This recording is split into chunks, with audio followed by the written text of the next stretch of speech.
On l'a peut-être un peu trop dit.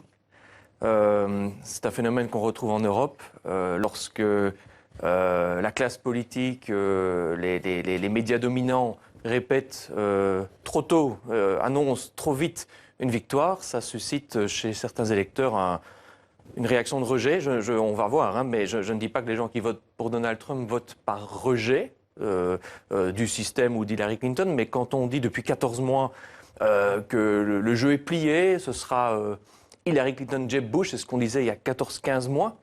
C'est un signal extrêmement mauvais qu'on envoie à la population. Pourquoi est-ce que ça devrait être la dynastie Bush, la dynastie Clinton?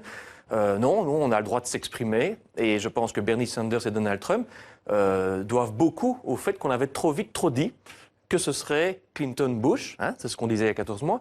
Et il y a beaucoup de gens qui, depuis longtemps, se disent ce n'est pas les médias ni les politiques qui vont décider. Et en temps voulu, je m'exprimerai. C'est peut-être ce qui explique aujourd'hui cette surprise. Justement, Jérôme Jamin, il y a des informations qui nous parviennent, qui sont étonnantes. Dans l'Ohio, Donald Trump est en tête. C'est déjà une surprise. Deuxième surprise dans cet État, un tiers des quartiers afro-américains ont voté pour Donald Trump, présenté, comme vous le disiez, par les grands médias, comme étant un homme raciste. Oui, alors là, le racisme, on peut en parler. Je veux dire, l'accusation de racisme, c'est deux choses. C'est soit ça renvoie à une réalité, soit c'est une façon d'agresser un adversaire.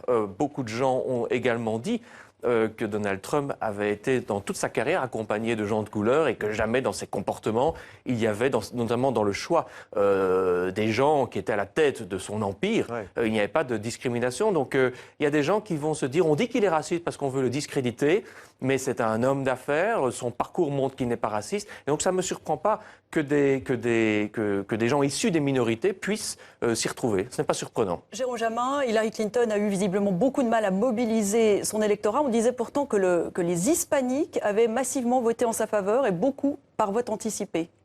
Oui, mais alors, encore une fois, hein, c'est le début de l'analyse, mais je crois que le problème chez Hillary Clinton, c'est que les gens qui votent pour elle ne sont pas des gens extrêmement motivés. Ils vont voter... Depuis le début, ils indiquent qu'ils vont voter pour Hillary Clinton, mais le jour venu, soit ils se disent les jeux sont faits, alors on n'y va pas, soit ils ne mobilisent pas leur entourage, ce qui n'est pas du tout le cas de l'électorat de Trump qui, lui, voit un peu la révolution arriver. On retourne maintenant à New York.